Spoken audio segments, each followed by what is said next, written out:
Kecerdasan hati dengan kecerdasan otaknya lain dong. Dan ya tinggi hati dong, spiritual question itu gimana lagi? Seseorang memahami dengan otaknya, betul kan? Tapi kenapa dalam Al-Quran dikatakan walahum qulubun la yafqahuna biha? Mereka punya hati, tapi hatinya tidak bisa dipakai untuk memahami. Di dunia otaknya cerdas, bisa paham, tapi hatinya yang tidak paham. Bahwa orang itu belum punya kecerdasan spiritual. Spiritual mana? Iya. Mendengar dengan telinga, melihat dengan, berpikir dengan hati. Dia bisa berpikir, dia bisa melihat, dia bisa mendengar. Iya. Itu makanya. Jadi ya, kalau telinga kita mendengar ya dalam batasan tertentu ya, sekian meter, makin jauh makin sayup-sayup, dan akhirnya tidak terdengar. Karena radar yang kita pakai, gendang telinga dan radar yang daun telinga yang menampung gelombang suara sendiri juga suara sudah buyar di tengah jalan. Tetapi kalau yang mendengar ini hati, bukan hanya orang menjerit, keluh kesah orang di dalam hati pun terdengar.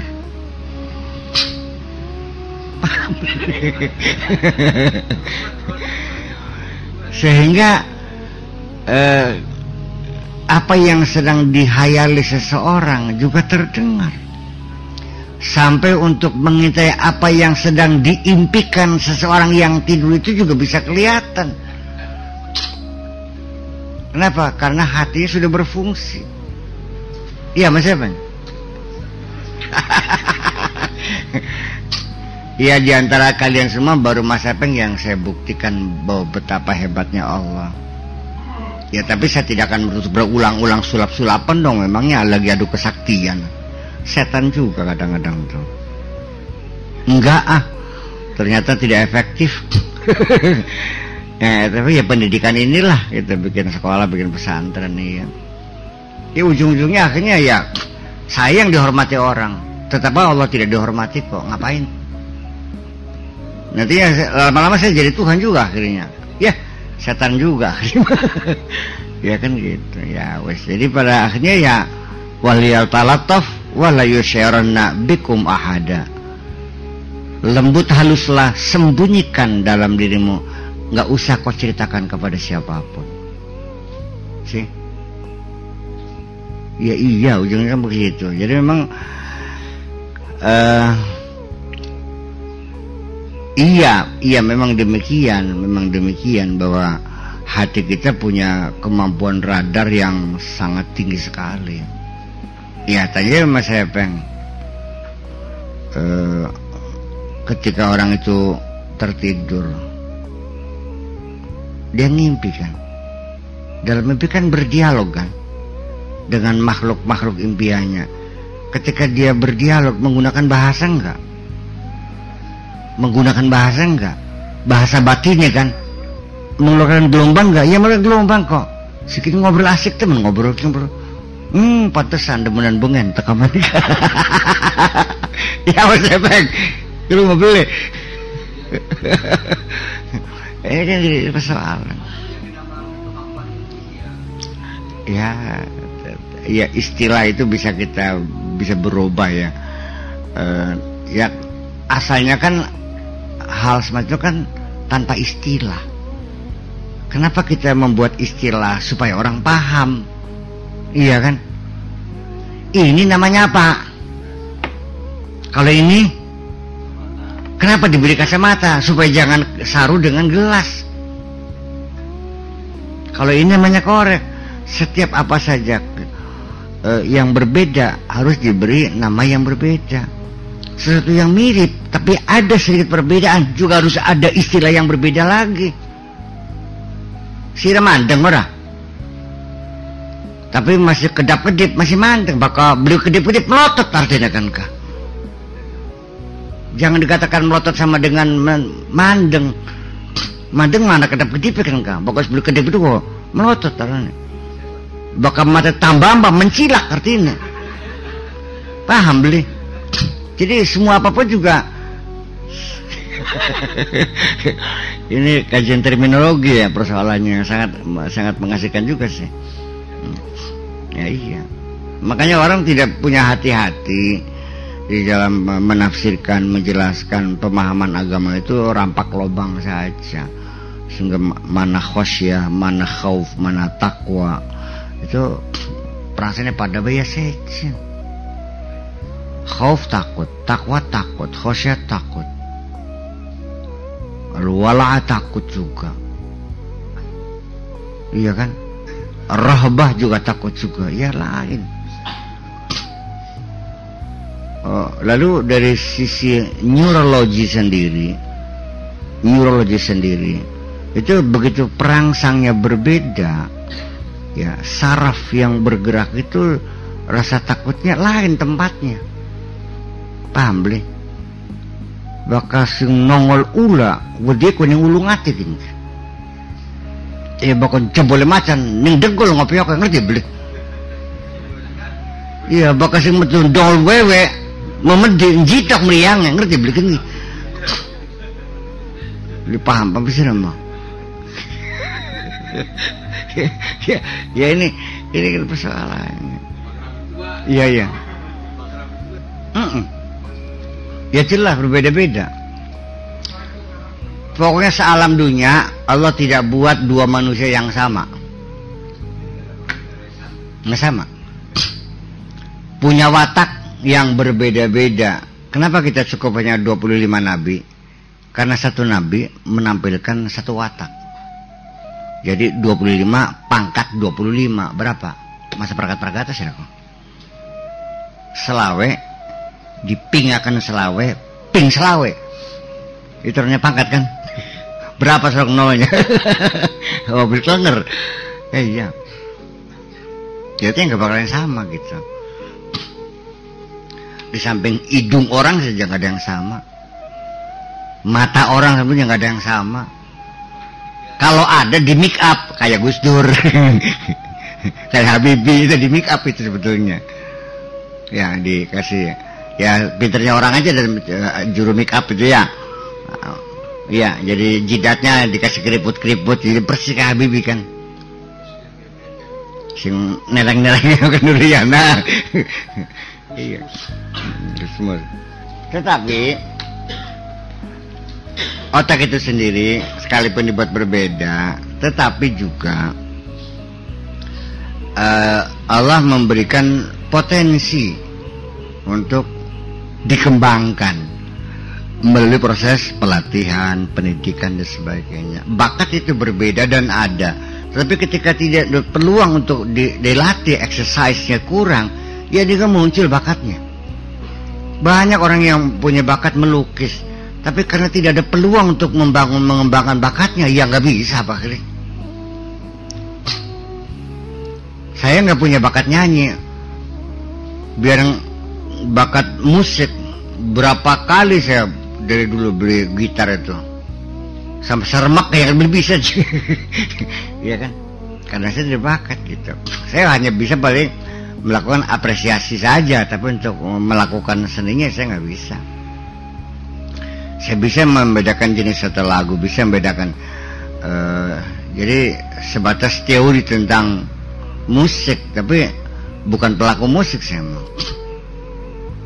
Iya kan, ya sampai kunci F, kunci G segala gitar saya belajar semuanya, tapi ya pada ujungnya ya belum bisa betul.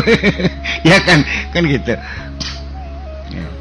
Iya, ya nut balok segala macam tahu saya, belajar nut balok segala macam sebagai ilmu kan gitu.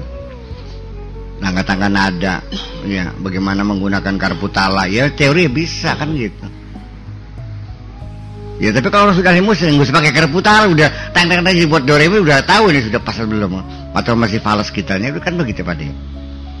Apa pakai kerputar lah ting nih kok ini re yang enggak juga pada akhirnya mah anak sesuai benar kan gitu pahannya. Kenapa? Di situ lah makanya kemampuan akal sendiri itu perlu dibangun. Jadi pada akhirnya sampai kemampuan berbahasa pun juga sama. Makanya Ibnu Tufail itu melakukan satu uji coba, seorang bayi gitu ditaruh di sebuah pulau, dibiarkan saja, lalu dipelihara oleh serigala. Ya sampai dia besar makanya nggak pakai tangan kok, langsung pakai mulut. Jadi kemampuan gitu, apakah ini ghariza, apa fitrah ghariza, apakah malakah ghariza, apakah malakah muktasabah? Artinya hasil pendidikan ataukah? Karena saya tanya, laki perempuan kuat mana? Apakah kodrati? Apakah karena proses pendidikan budayaan? Ya iya dong. Sira singot sidik kokon rujak-rujakan bae. Kakang wadon ira kokon bal-balan masih rasa kakang ira kini ke. Wadon. Ya, kamu dikasih pakaian yang lembut, hiasan yang lembut, suruh masak. Terus mana perempuan tiap hari latihan boksan, jadi tonjok lenger sih aku. Iya kan? Ya iya memang. Ya karena dari kecil anak perempuan itu diarahkan kepada yang lembut-lembut. Kalau boneka-boneka anak perempuan, kalau laki-laki yang kelek-kelekan, anjer-manjerman, sama bedil-bedilan, ya kan begitu. Jadi memang jadi terbangunlah sarafnya itu menjadi kokoh sekali gitu. Kecuali yang sifatnya biologis kodrat itu seperti laki-laki tidak mens, kalau perempuan mens. Perempuan bisa menyusui anaknya, laki-laki ya langka nyusui apa. Itu aja perasaan itu. Jadi ya memang maka dari situ kita mengatakan bahwa laki perempuan sama, nggak ada bedanya, nggak ada apa. Iya, iya. Jadi keliru kalau mengatakan bahwa perempuan lebih bodoh laki-laki. Saya bilang.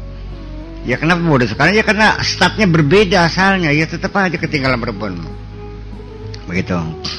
Jadi kita bicara kembali lagi yang kepada persoalan-persoalan tentang bagaimana memahami aturan tata krama kita meminta kepada Allah juga perlu kecerdasan. Dan saya kira juga tasawuf itu sendiri adalah penuh dengan ya kaidah-kaidah, pemahaman-pemahaman yang saya percaya ya bisa meningkatkan kecerdasan spiritual itu. Karena kita lebih banyak melihat ke dalam daripada lebih banyak introspeksi daripada ekstrospeksi. Ya memang introspeksi itu ternyata lebih sulit ya daripada introspeksi. Melihat orang lain itu lebih mudah daripada melihat diri sendiri. Antara lain keberatannya adalah ketidakjujuran. Siapa yang mau menyalahkan dirinya sendiri? Nggak ada. Yang ada kan orang membela dirinya, mempertahankan, mencari dalil, mencari justifikasi atas kesalahan-kesalahannya itu. Iya, mencari alasan lah. Ya kaliannya ketemu alasannya kok, pembenaran. Iya. Iya. Sulit orang ngaku salah itu. Nah di sini jadi yang menjadi persoalan bahwa kita ini harus selalu belajar dalam hidup ini. Jangan take for granted bahwa apa yang ada, yang kita temukan, yang kita lakukan sudah betul. Ternyata di petanika si salah melulu. Iya, apalagi yang sifatnya spiritual, apalagi sifatnya sosial, apalagi politik yang setiap detik berubah. Fisika saja yang disebut ilmu pasti selalu direvisi kok. Paham beli? Iya. Aneh beli kadang-kadang. Itu jadi ya menilai apa? Oh iya dong. Oh ya, begitu. Nafsu itu apa sih? Nah, saya kan kembali kepada definisi itu. Dari kata nafsu juga menjadi nafas, bernafas. Ya tanafasu bernafas. Iya kan? Kalau teori-teori kan ada nafsul mutmainnah, ada nafsul lawamah, nafsul ammarah, iya kan, berbagai macam nafsu. Ini barangnya masih kan, barangnya masih dengan atribut yang berbeda-beda, maka dia menjadi berbeda. Itu makanya jadi sedikit beda, istilahnya beda, sedikit beda, istilahnya beda. Gitu. Bahkan masih cilik, karena bayong. Sejentik kocolan, setangan boncel, bawa sepupu deleng. Ya kudiku barangnya mah. Iya kan? Ya nafsu itu nafsu lawamah. Ini nafsu la'mar tu bisu. Nafsu amarah, nafsu lawamah, nafsu mutmainnah. Nafsu mutmain itu adalah satu kondisi sebetulnya. Ketika nafsu kita sudah mencapai satu titik damai, kedamaian yang mutlak, iya, baru dipanggil. Karena kalau tidak dalam keadaan damai, nggak bakal terdengar. Ente lagi sibuk mikir ngobrol kerowok, tak kunjung sama masanya lingu, kabel kerungu. Iya. Jadi itu pengertian nafsu nanti sangat luas sekali pengertian nafsu itu. Ya sebelum kita ya. Kalau lihat cewek bernafsu, saja ceritanya kan nafsu seksual itu namanya, nafsu birahi. Iya, ada lagi hawa nafsu, wanahan nafsa anil hawa. Ini kata nafsu juga orang menjadi bingung tuh. Tapi kenapa orang nggak bertanya ya? Hawa nafsu, udah hawa aja nafsu. Wanahan nafsa anil hawa, menahan nafsu dari hawanya. Kitanya hawa nafsu pribadi temanku. Wanahan nafsa dan wanaha dan menahan, menolak ya, melarang. Wanahan nafsa dari hawanya, dari keinginannya. Lalu hawa nafsu siapa? Sejerman ceritakan gini, walakal berkoran barangnya. Lah ya iya. Kari bayong siapa? Kari boncel, kocolan, deleg. Iya, jadi semuanya itu Sabtu. Ini nafsu, ini hawa, ini roh, ini kolbun, ini segala macam. Ya, ada lagi, ada basiroh, ada aklun. Itu semuanya sama. Ada sir, ya kan? Semuanya sama, barangnya masih kuniku barangnya mah. Tapi ketika dia memakai baju yang lain, kelambinya loreng, tentara kan mah. Manusia juga kan, pakai bajunya coklat, polisi kan makin ke. Iya boleh. Nganggune dasi ngujas, pejabat. Iya kan? Nah, nganggorok, banci. Iya kan? Mereka manusia semua, tapi ketika berganti baju dia namanya lain. Iya, ya. Ya namanya nafsu. Ya kalau nggak ada nafsu nggak ada kehidupan dong. Lah ya iya, nafsu itu kan kehidupan. Bernafas. Ya kalau nggak ada nafas ada kehidupan enggak? Yang mendorong Anda kawin ya nafsu. Yang mendorong Anda makan ya nafsu. Yang mendorong ingin belajar ya nafsu. Pengen mancing surga ya nafsu. Semua juga nafsu. Nafsu itu kan satu energi tertentu yang ada di diri kita yang bisa penggerak, yang namanya juga motorik kan. Motorik yang sangat halus sekali. Menghancurkan juga nafsu juga. Membangun nafsu juga. Nah, nafsu membangun, nafsu menghancurkan. Nah makanya juga ya insting juga ya sama ya. Kita juga makanya kan iya apa namanya insting itu apa ya, nafsu juga. Nah kalau makanya secara global yang Sigmund Freud juga ya sebetulnya masih sangat dangkal sekali, tapi pada zamannya ya satu kemajuan juga ketika membagi ada dua jenis insting, ada insting of survival dan insting of destruction. Insting menghancurkan dan insting juga mempertahankan hidup. Ya pada zamannya hebat, tapi ya kalau kita lihat dari kacamata Islam ya langkah apaan Sigmund Freud. ketinggalan. Iya kan? Ya itulah ya, tapi kita hargailah itu, dia punya kemampuan berpikir lebih jauh ke sana. Jadi nafsu ini adalah satu kehidupan yang ada pada diri kita sendiri. Kita bergerak, sebenarnya yang bergerak adalah nafsu kita sendiri. Kalau untuk kebaikan ya nafsu kebaikan, ya, nafsu kejahatan. Kalau seks ya nafsu seksual. Kalau pengen jabatan ya nafsu jabatan, nafsu harta,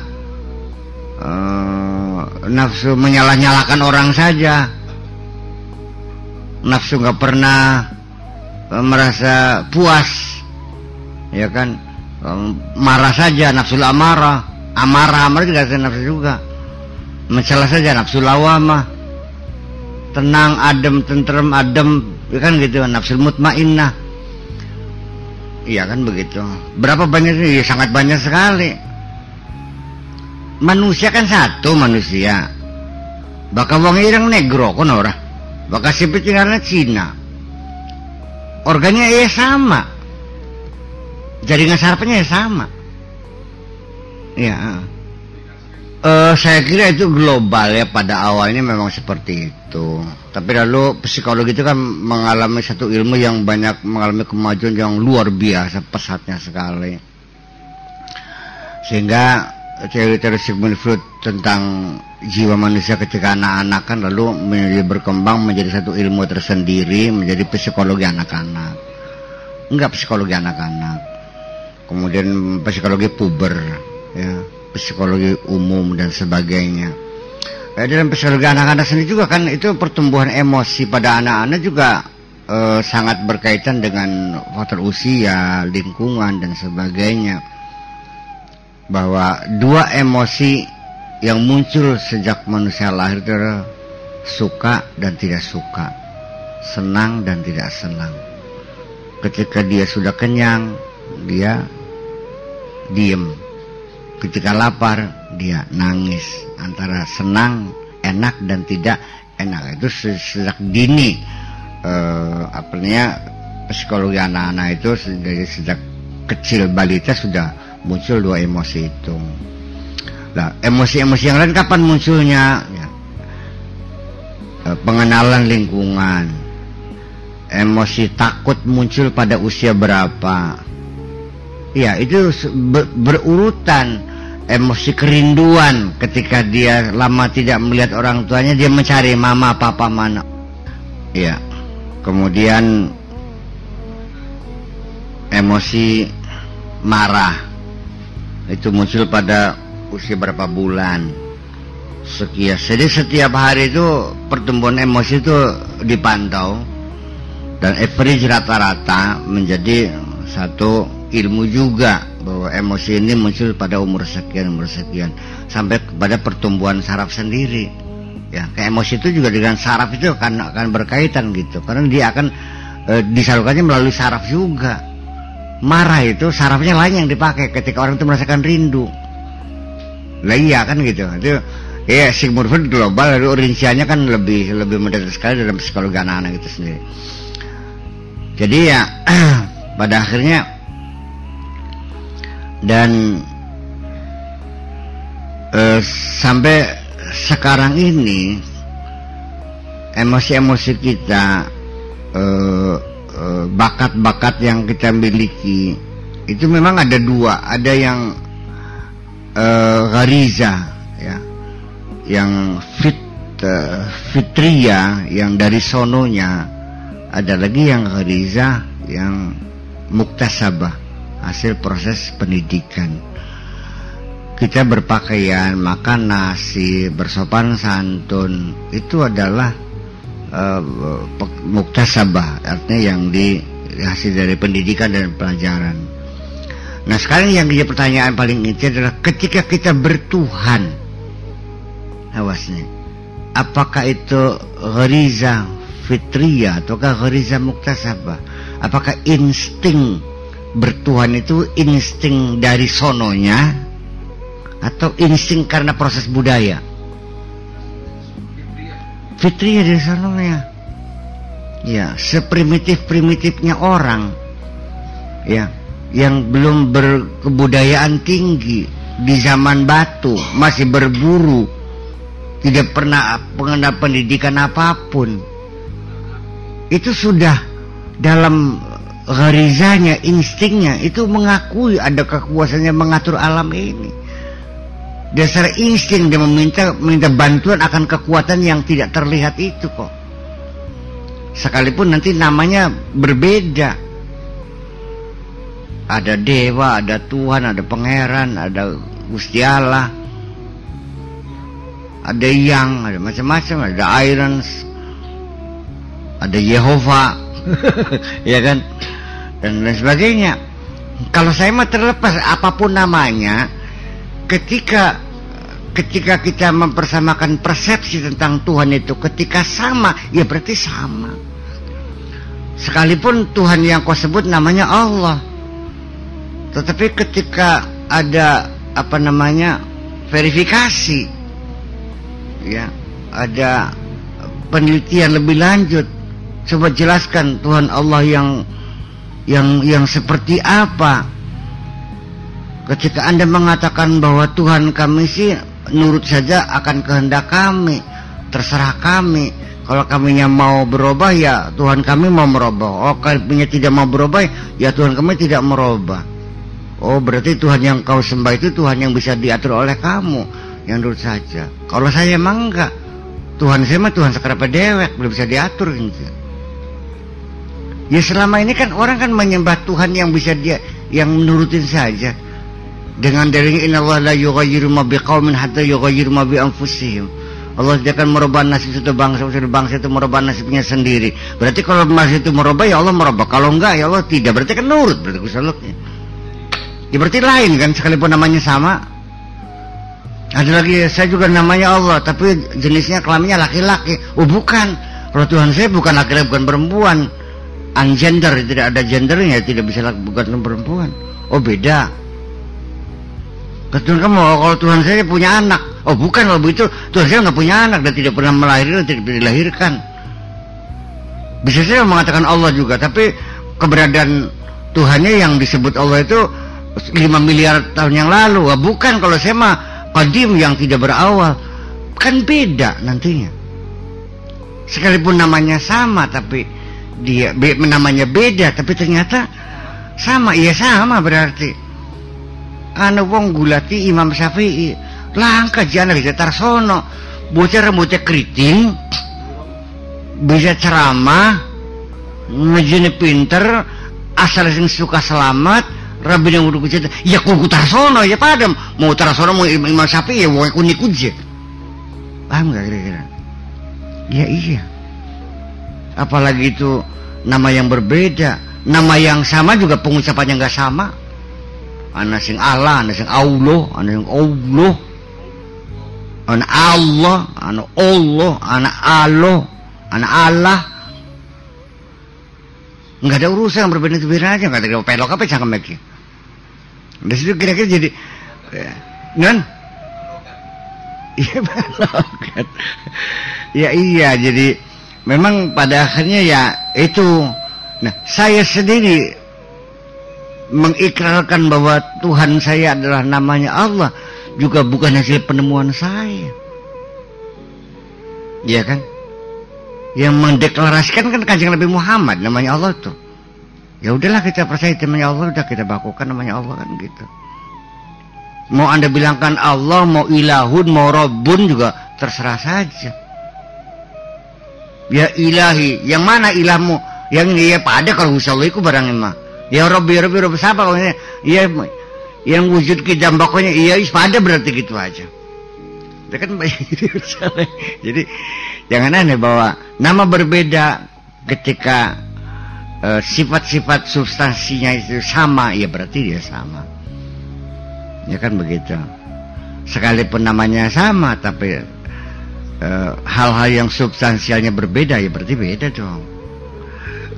Bagi narane adik kerjanya aja nambal ban, beli pokoknya sering makro. Ya pada kita kedua adik ke Cirebon bengen pernah dagang mobil tapi nambal ban mah beli bocah doglong ya pada doglongnya mah umur pira ada kan ya bangsa 20 wah bakal ada Cirebon mah ya umurnya wis 50 luwih kalau sudah bapak. Oh berarti bagian arane adik kesejen wong ora kan ge.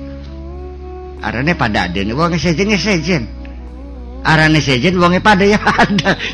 Imam Syafi'i motor saudara kan begitu. Jadi memang apalagi nama manusia juga kadang-kadang punya nama yang banyak, ada isim, ada laqab, ada kunyah. Ada name, ada surname. Mau di Indonesia banyak kan name laga surname, laga family name gue ya. Agus ya Agus Pep. Iya, aliasnya. Agus apa? Agus baik. Iya. Ada apa? Ada God spot. Terus begini, semuanya punya kemampuan. Akal bisa menangkap, punya potensi untuk menangkap. Hati bisa menangkap, roh bisa menangkap. Itu semuanya adalah punya potensi yang berbeda dan ada keterbatasan-keterbatasan. Yang unlimited potensi itu adalah ruh. Kalau ruh itu udah tak terhingga kemampuannya. Kenapa sih? Ya lain. Orang hati bisa terbatas. Yes, mobil bela punya apa namanya, punya kecanggihan yang berbeda-beda. Kalau mobil carry 70 gebek pun kok 120 ya siap-siap itu gelas sikile.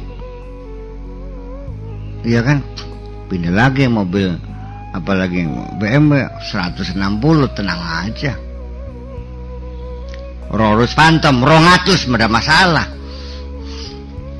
BMW 200 melesat kabeh ban iki. Iya kan begitu. Nah, kemudian Rolls Phantom, Lamborghini mudah pisan. Iya kan, 300 km per jam. Karena begitu persoalannya. Nah, ada lagi yang kecepatan yang tak terhingga pakai mesin jet kan gitu. Ya, supersonik. Nah, kita juga sama. Jadi kalau masih pakai otak, lamban otak bang. Carry mobil kan. Lamun kalbun ya masih BMW lah gitu. Ya kan gitu. Kalau Lamborghini ya sudah lebih tinggi lagi kecepatannya. Jadi kemampuan untuk memaham juga lain. Ya, kenapa? Didesain berbeda, ya. Bahannya lain. Besinya aja lain. Umpamanya besinya saja lain, plastisnya itu udah campur dengan timah dengan baja sehingga 20 tahun juga nggak karatan. Kalau buatan Jepang, 3 tahun udah keropos kabeh kan. Nah gitu. Jadi hati juga sama. Ya. Bisa kena keropos. Akal apa maning? Sering rontok akal makin ke. Invalid kan. Pikir segala macam. Kalau roh nggak bisa roh mah. Nggak ada rohnya. Iya, kalau roh itu punya kemampuan yang lain. Dia sudah transparan dan transandental, sudah tidak mengenal dimensi lagi teman. Dan dia tidak mati dan tidak hancur roh. Nah, jadi kita masih tahu persis bahwa, tetapi ketika Anda bertanya roh siapa ya, ulatan tak bakun mah. Saya juga tidak bisa mendefinisikan roh itu apa. Karena Allah roh juga tertutup. Yang penting kamu sadar ada dan bisa bermanfaat dan bisa eksis. Tetapi kita untuk mendefinisikan roh itu apa, itu urusan Allah itu mah gitu aja. Dan ketika kita juga mengerti tentang roh, kemudian saya ceritakan begini-begini, kamu pasti nggak percaya. Ukurannya itu ditutup ya. Yas'alunaka 'anir roh, qul ruhu min amri rabbi. Katakan roh itu adalah urusan Tuhan, udah. Iya. Tapi kalau Anda mengenai penelitian silakan saja. Waduh ketemu alus je kelapak, iya. Teliti maning kasap je, iya. Teliti maning atos kayak watu, iya. Teliti maning anu je empuk je andulunya, iya. Banyak bener gembur-gembur, iya. Tekan kentos akhirnya mah. di ujung-ujungnya wa ma utitu minal ilmi illa qalilan, itu baru kelapanya. Bro, setiap satu kemajuan masih ada lagi banyak di sana dan tak berujung pada akhirnya. Jadi ya wis lah, bakal makannya stop lah. Kul ruh min amri rabbi wa ma utitu minal ilmi illa qalila. Nembe tekang batok sih gitu rumah pasan. Iya kan? Ya persoalan begini, di setiap agama itu selalu ada aliran-aliran rasional, aliran spiritual, aliran tradisional. Itu selalu muncul dalam berbagai agama tuh. Di Kristen juga ya, ada yang rasional, ada yang tradisional, ada yang tekstual, ada yang kontekstual. Itu saya kira memang mengapa? Ya karena kemampuan manusia mengejawantahkan agama juga berbeda. Ada orang yang mampu mengejawantahkan agama hanya dalam secara syariat. Yang penting sembahyang 5 waktu wis beres, ya wis syukur semoga. Zakat dibayar, duit lu kaji. Iya kan? Bulan puasa wis cukup ora sempurna, ya wis. Sempurna sih tekan kono, ya wis. Rukun Islam 5. Ya karena sementara ini kan Islam hanya terbatas rukunnya 5. Kalau orang sudah punya rukun 5 selesai berarti sudah sempurna Islam. Ya udah semoga syukur. Iya kan? Terus ya sudah hebat. Ya saya sendiri juga ngalah kok. Zaman sekarang kalau ada orang melakukan sholat 5 waktu nggak pernah tinggal, udah hebat kan? Hebat nggak Pak Ade? Orang yang sholat 5 waktu nggak pernah tinggal, on time, waduh hebat. Acungan jempol nang. Iya. Iya, beli di nggak sholat kan harus hebat. Itu juga ya nanti ada kelasnya kan gitu. Nah, nanti orang yang sholatnya sudah waktu juga nanti dilihat dari segi kekhusyuannya juga ya bertingkat-tingkat lagi. Iya, sampai kepada kekhusyuan yang menghilangkan segala macam rasa sakit ya, sehingga hilang semuanya ya, sehingga manceleng ya betul-betul. Sampai Sayyidina Ali sendiri juga ketika dioperasi, dibedol panah di punggungnya itu dalam keadaan sholat nggak terasa kok. Iya, anak sing sholat bareng ngadali rabine tangga ya anak. Iya kadang aku baiknya iya beli. Iya, makanya jadi memang pada akhirnya ya nah di sini satu ketika kita menceritakan kelas yang lebih tinggi, kadang-kadang sok orang membatasi diri, ya aku mau duduk kelas kita aja, duduk makomnya kita, makom tuh kelas maksudnya. Ya wis bakal beli tekan ya wis, bakal beli pengen munggah mau beli apa? Mau cerita mak kelas hiji bayar syukur. Belum kan oh lillah enak kan. Jadi kan ya pemahaman agamanya ya orang kata ganjaran bayar sudah bagus menurut kan. Asal betul-betul membangun psikomotorik bahwa dengan adanya Anda meyakini adanya ganjaran, akhirnya Anda terdorong berbuat baik, itu bagus kok. Ini yang lucu kan ganjaran galdina cangkem ngomong pengen surga tapi anak tangannya beli mangan oleh rembu jepri bin maning. Ini persoalan. Jadi saya tetap menilai itu pada aplikasinya nantinya, bukan pada teori. Saya kan begitu. Iya kan? Keilmuan nggak ada urusan. Kesalahan seseorang tidak bisa diukur dengan keilmuannya. Nah, itu persoalannya kan. Ilmu kan IQ, hubungan dengan IQ. Tapi kesalahan kan dengan kesalahan sosial kan spiritual questionnya. Iya kan? Spiritual questionnya itu.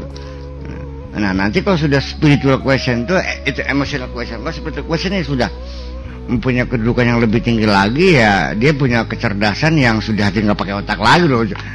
Dia ngapain yang sudah pakai punya mobil Rolls Royce Phantom, masa nggak skuter manis sih mah? Ya, kalau otak kan skuter ini lebih hebat sih. Dia telat dalam menyelesaikan persoalan juga. Ya ketika dia memperkirakan kemungkinan terjadi satu kondisi apa yang akan datang. Ya kalau spiritual kan ya cerdas dong. Ya, jadi bukan tebak-tebakan, tapi itu memang satu kajian orang yang. Jadi maksudnya begini, jangan disamakan orang yang punya spiritual tinggi itu jadi tukang ramal. Iya kayak Joko Bodo golongannya kok. Emang saya peramal tuh. Iya bukan gitu mah. Kalau sudah begitu kan namanya bukan orang yang cerdas, munajim namanya. Nah, munajim itu tukang juru ramal. Enggak itu. Kalau sudah juru ramal, Nabi bilang bohong. Kadzibal munajimuna walau kanu shadaqu. Tukang ramal itu bohong. Sekalipun secara kebetulan ramalannya terjadi, tetap bohong. Coba dianya awalnya bohong, hanya kebetulan pas, tetap bohong dia. Iya. Ada orang hilang barang, saya sengaja mau memfitnah seseorang yang mencuri si A. Secara kebetulan si A yang mencuri, ya itu saya kan bohong tetap. Hanya kebetulan saya gitu. Kadzibul munajimuna walau kanu shadaqu. Iya wa tanjim. Awas hati-hati, jangan suka ramal-ramalan kan gitu. Nah, saya kan sering ditanya itu bagaimana siapa sih nyolong ya? Baru-baru sudah bimaning. Nggak usah ramal-ramalan lah gitu. Tapi itu semua bohong-bohong semuanya. Ya kalau seandainya sesuatu apapun yang bakal terjadi, sekalipun kita dikasih tahu, itu tidak boleh memberitahukan kepada siapapun.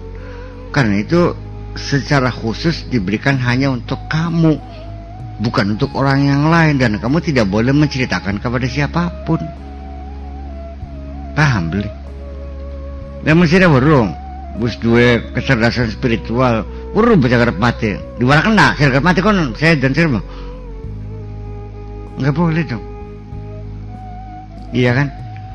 Dan apa yang terjadi atas dirimu kamu tahu, ya sudah jalannya aja. Nanti di ujung-ujungnya siapakah orang yang tahu itu lebih enak? Nggak tentu, kadang-kadang tidak tahu lebih enak kok.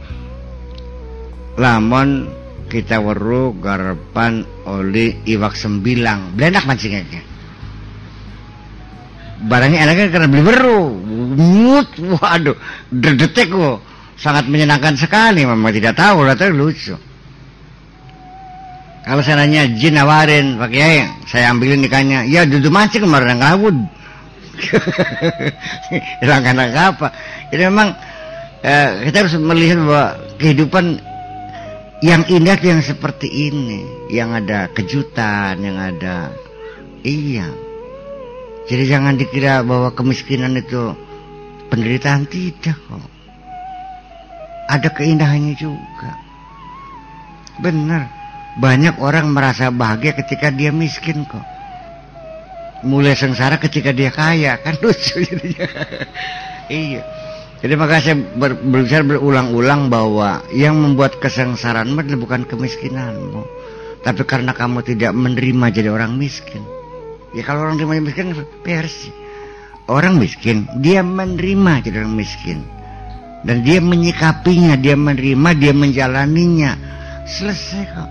Sekalipun di bawah jembatan, sekalipun tidurnya di atas tikar bodol, sekalipun bantalnya gulungan bekas koran bekas koran bekas ya, masaknya di kaleng Indomilk ya, kodeknya dadak nyeblak pagaring tangga, lawe sabrang be karo uya dipurus-purus yang gedang bodol rong ngeblek entok sih.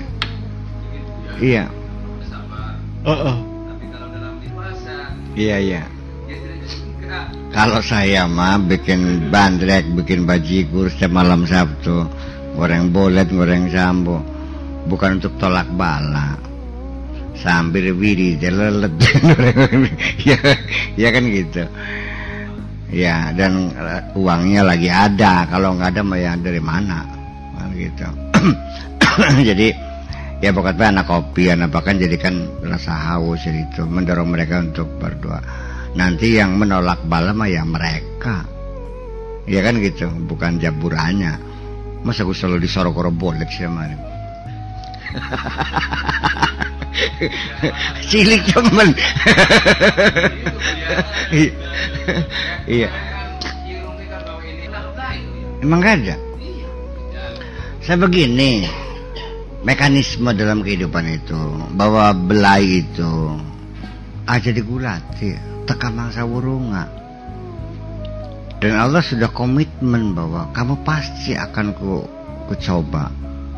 Tak pai belai mangsa wurunga siraku. Iya, enggak. Wala nabluwannakum bisyai'in minal khawfi wal ju'i wa naqsi minal amwali wal anfusi was samarati fabasyiris sabirin. Itu artinya bahwa pasti kamu akan kuuji, percaya. Jadi kalau Allah sudah berjanji pasti akan menguji, ngapain kita nolak-nolak? Mau bisa nolak Gusti Allah sih mah. Ya tinggal ketika Allah kasih cobaan, kasih belai, di akhir ayat kan fabasyiris sabirin, berilah kabar gembira orang yang bersabar. Itu artinya ketika suatu ketika aku menguji engkau, yang kuminta hanya kesabaranmu, bukan menolaknya. Paham beli? Kayak pemahaman Islam yang beli paham. Ya kalau seandainya belai datang kita diberi kesabaran, Rabbana afrigh alaina sabra, ya Allah tumpahkanlah. Afrigh itu kosongkan, tumplakan kabel blak aja setetes ke singkari ke kesabaran kan gitu. Akhirnya apa? Ya menjadi ringan tuh pada akhirnya. Makanya istaina bis sabri was salat. Mintalah tolong kepada Allah ketika kamu kesulitan dengan sabar dan berkomunikasi dengan Allah. Iya, komunikasi yang penting tuh. Ada sembahyang mah sering tidak efektif kok. Iya. Iya, soalnya kan komunikasinya ini. Iya, salah paham nih Mbak ya. Punten gitu otak-otak. Non. Ya iya. Asilah itu artinya satu hubungan komunikasi. Iya, jadi duduk syarat rukunnya kayak orang kalau sudah bicara sholat bicaranya ke syarat rukun gitu. Bakal puasa nih kempongnya kan kah? Iya seremonial. Bakal haji nih mubung-mubung ini sarawat-sarawatannya bukan kepada napak tilasnya itu kan. Napak tilasnya itu betul. Ya gitu. Jadi ya istilah tolak beli boleh silakan saja berdoa. Saya nggak ngerewel. Ini doa tolak balik ya mah nggak tolak kan. Barang beli bisa ditolak beli apa ya tak kayak mata. Iya, yang penting kita hadapi, kita sikapi. Oh berarti kita harus bersabar. Nah makanya jadi ketika kita berupaya untuk meminimalkan musibah-musibah itu saja, kita mengadakan perbaikan-perbaikan lah. Tapi ketika itu datang ya sudah kita hadapi sebagai satu kepastian.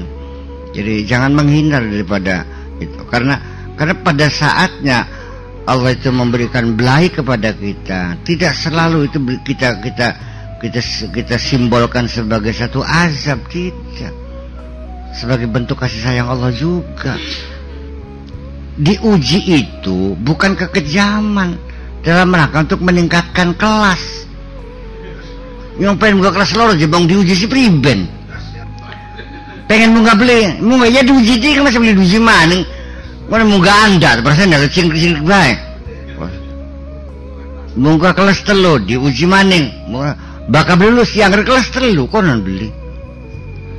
Jadi malah justru pada akhirnya orang-orang yang sudah kenal Allah juga ya sebetulnya ya ketika datang ujiannya alhamdulillah dong. Masa melarikan diri? Wah ya teka ujian jadi beli manjing-manjing bisa kabur bisa wedan begitu. Melarikan diri ujian. Ya ujian jangan kita nggak usah menghindar, tapi kita hadapi dengan kesigapan kita, dengan kebesaran hati kita, kan begitu. Dan penuh harap dengan Allah, sebagai kita diberi kekuatan untuk menghadapinya itu aja kok. Sebab itu pasti nggak ada yang bisa ditolak tuh. Wah ya sakit ya sakit, wah ya mati ya mati, wah ya melarat ya melarat. Mau melarat kan nggak ada urusan. Nah ya iya. Kan sing awit enom ke pokoknya bercita-cita pengen juara bi ayu. Pokoknya selama segala macam sangat selektif. Akhirnya tercapailah. Begitu kawin bodong. Ruwet bikin ya, dasarnya wali wong bodong. Iya, semua orang bercita-cita yang indah semuanya, pengen sugih, pengen sehat, tapi kan tidak selalu. Dan bagi saya kaya dan miskin sama. Apa sih bedanya orang kaya miskin? Kadang mangan 10 kan pada sepiring gimana? Ngisinya ya pada mambune. Bukan? Mangan sepiring. Wong sing duitnya miliaran, mangannya pirang-piring. Sing mobilnya anak-anak 6, sing didoke pira kursi ya? Siji. Iya kan? Ujung-ujungnya itu. Jadi nanti kebahagiaan hidup ini, kesenangan hidup ini bukan tergantung kepada fasilitas yang ada. Bukan kekayaan dan kemiskinan yang membedakan, tapi kesiapan kita menjalani kehidupan. Betapa banyak indahnya orang miskin hidup bahagia sekali kok, dalam kedamaian, berpelukan dengan istrinya penuh kehangatan dan keharmonisan, saling menghormati. Badannya sehat, musuh nggak ada. Bayangkan. Lah iya dong. Ya mobil fasilitas, orang motor fasilitas, sepeda otopet. Otopet itu fasilitas. Dipen otopet sih. Ya si jadi madal beli. Tekan serban otopet. Ya pribadi kuan. Itu juga lumayan, kalau jalan kaki kan lebih capek. Ya. Nah, saya kira jadi memang apapun fasilitas yang Allah berikan kepada kita, kita terima, kita manfaatkan seoptimal mungkin, itu aja kok. Kalau fasilitasnya sedikit, ya, kita optimalkan dengan kesabaran. Kalau fasilitasnya banyak, kita optimalkan dengan syukuran, selesai kan.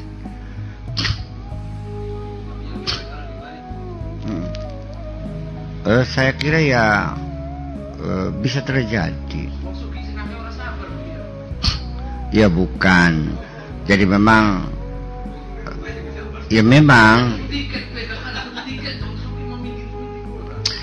ternyata pada akhirnya yang lebih susah itu syukuran, bukan sabar. Orang miskin diuji sabar 100 orang, 80 lulus. Tapi orang kaya diuji syukur hanya 20 yang lulus.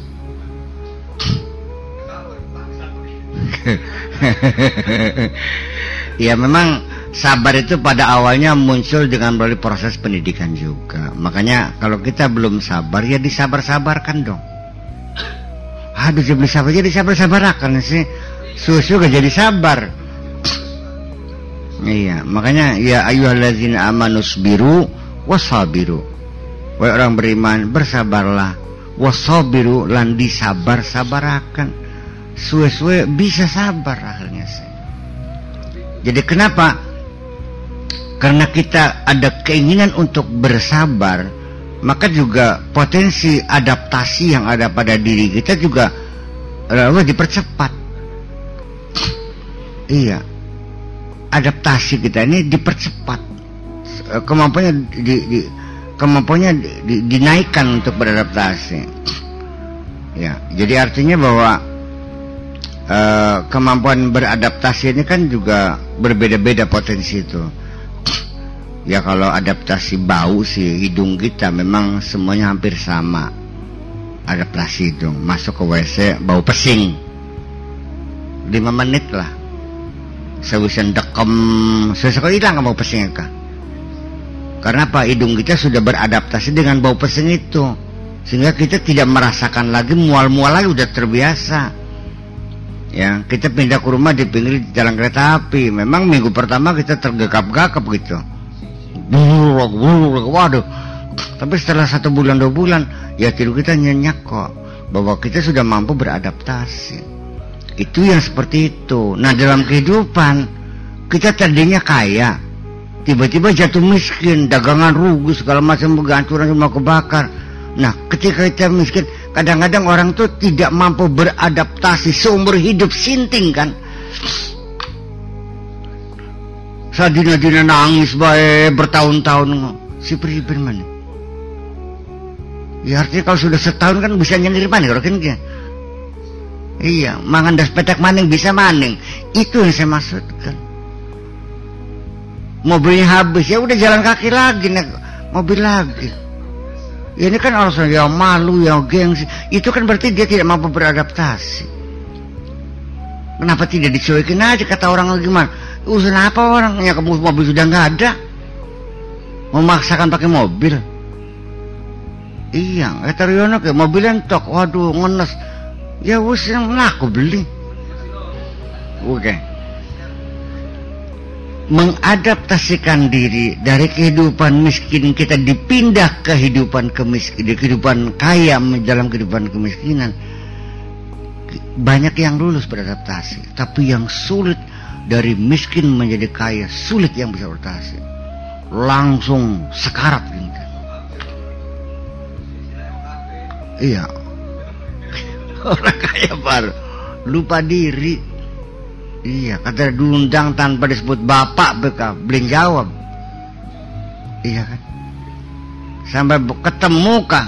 Beli lokatan lu salam dingin kah? Nonggone dingin sang ayo. Langkah assalamualaikum ya wis meneng bae.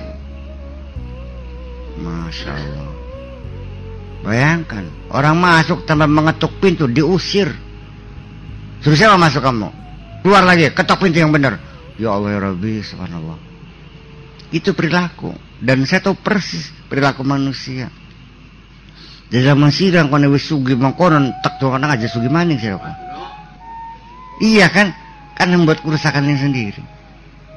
Kejamnya keluar, waduh serakahnya semua rusak. Iya adaptasi, iya mau beradaptasi. Mampukah kita itu hidup dalam lingkungan baru? Semuanya berteriman kadim, zaman kampeng boleh berganti dengan probo sing iya mangku negoro, mangku perawan tuwo segala macam. Iya kan? Nah itu gaya hidup berubah, kemewahan, glamor. Iya, jadi ya begini aja ya kita minta bagaimanapun, kalaupun kita kaya ya Tuhan Allah janganlah saya dirubah. Aku tetap seperti aku sekarang. Konon kah? Non, benar. Iya. Nah, itu. Jadi memang pada akhirnya apa? Kembali lagi, ngapain minta kaya? Toh sudah diprogram Allah kapan kamu kayanya kok. Kenapa kamu tolak belai? Ngapain? Yang pasti akan diuji kok. Silakannya kalau orang nggak pernah diuji, lama-lama ngaku jadi Tuhan juga. Belek beli pernah, kopok beli pernah, watuk beli pernah, gat waras be, ngaku pangeran sesek. Ya sekarang begini aja dah. Kamu punya anak, sing siji alem-alemen be kudang-kudangan baik. Sing tampakan anggal dina, saya jengkin hasil lagi. Sing apa sing ditampakin anggal dina kan? Balik sekolah, basuh, lambe, basuh piring, ngepel, cek pasir masawat terus tiap hari gitu. Dia kokoh. Dari sini di gudang disenang-senang baik, ayo dilus-lus. Ayo, bayangkan. Dari kecil dibina dengan lemah lembut, dengan di gudang-gudang disayang-sayang. Waya majeng kerja, nembe diplotot di atasan, nangis lung dina mau mari kerjane. Rapuh sekali kan. Iya dong. Iya. Jadi kita harus tahu kehidupan itu seperti itu. Aja ngelamun pengen susi priben maning. Jadi artinya apa yang kamu minta kamu nggak ngerti sebetulnya. Kalau begitu lebih baik nggak usah minta. Ya udah terserah Allah aja lah, beres kan? Ya waya sugi-sugi ya melak rata, waya sakit-sakit waya waras-waras. Iya, yang penting apapun yang pesan Allah kita siap menjalaninya. Iya, dan kita siap menerima walakal hamdu ala ma qadait. Kami selalu memujimu apapun yang jadi keputusanmu. Non? Justru itulah dinamika yang paling tertinggi. Seseorang yang bekerja nggak pernah putus asa aja. Dia penuh harap dengan Allah aja. Kalau dia sudah yakin aku tugasnya adalah untuk jadi orang miskin, dia jalani, ya nggak bakalan mencuri dong, nggak bakalan korupsi. Ketika dia jadi orang kaya, oh tugas gua harus kasih makan orang sebanyak-banyaknya, dijalani. Yang dia nggak takut miskin kok. Paham nggak? Yang namanya orang sabar itu bukan berdiam diri. Orang yang ingin menyelesaikan persoalan dengan tekun. Iya. Dan kalaupun gagal nggak pernah berputus asa, dicoba lagi. Nandur pari maning, dipangan tikus, babat maning, traktor maning, tandur maning, kenang wereng, nggak putus asa. Babat maning, tandur maning, kelelep penang banjir, babat maning, tandur maning, langka banyu, garang tandur maning, kenang sudup, sampai takang modar. Ya, nggak pernah berhenti menanam padi karena tugasku di dunia menanam padi yang tidak pernah jadi telah kujalani. Dan dia hebat. Itulah orang yang hebat. Siapa? Yang menanam padi nggak pernah jadi, tapi dia jalani seterusnya. Jadi bukan orang yang sukses yang hebat tuh, bukan. Sukses mah gak ada urusan. Saya tidak kagum dengan orang yang sukses kok. Saya tidak bangga dengan orang kaya. Saya tidak bangga dengan orang yang pintar. Saya lebih bangga orang yang tiap hari ngaji goblok angger. Paham deh? Sangat tidak kayak tersoal teknologi. Iya, ngaji ya sebagai pur. Mau tugasnya ngaji, bukan pinter. Kalau pinter mah Allah yang bikin kok. Otaknya dibikin lain. Tugasnya sama kan? Yang otaknya pinter harus belajar. Yang otaknya bodoh belajar. Yang pinter nggak belajar. Yang bodoh belajar terus. Yang hebat yang bodoh dong. Saya kira kalau Anda paham arti kehidupan, ujungnya apa?